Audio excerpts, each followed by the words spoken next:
عبد الرحمن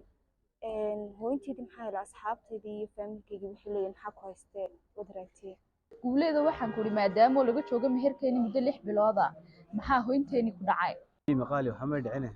weli kharashka kala dhimane ka waran dad bisha socotana dib u yar dhiga hawsha marwo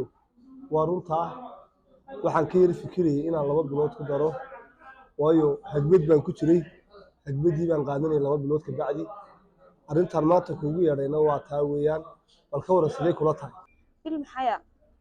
4 bilood baa laga joogaa meherkeeni saaxiibaday oo iga dambeysay baa la iga horreeyay hadda adna markaas aad leedahay bil kadib yow sidan isku soo dhaano inta wiiga ka hadhayn kula dhaafay iyo xaaji waa si wanaagsan laakiin miinan aras qabsanay raadiya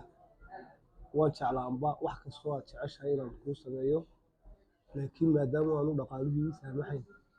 waxaan door bidayay inaan iska jacaysano oo nabadii caano aad iska soo wareegto way insha Allah isku day doonaa waxaad ii sheegtay habeen dhow waxaad ka dhawaatay oo tiri inaan aroos dhiganaan rabaa aniguna san hore kugu sheeganayo aroos ma doonayno inaan aroos dhigano waayo kharashkiisu inuu badan yahay waxaan sharahayna lagama faa'iido music ma garanaysaa heesaha markaan waxaan doonayaa inaan ayr isku hooyano haye waa si wanaagsan laakiin alaab fiican baad ii dhigaysaa insha Allah aan iska hooyana wax la iska hooyanay ayr ma jiraan aniga alaabtay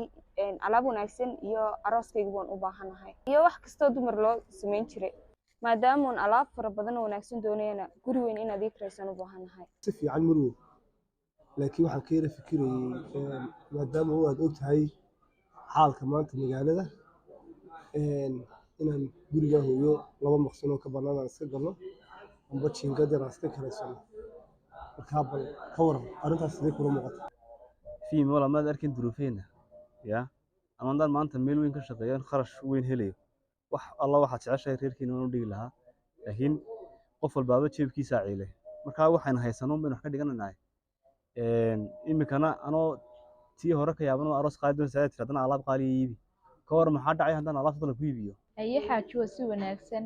hooyin ducada ka qaadana hooyin iskala degana kale hadii jiingad digi lahayna alaabtu noomay qaadeene عبد الرحمن هذا الكوين تنكوري مركا الشروطها انت كسو بحديد هاي نوعها مرو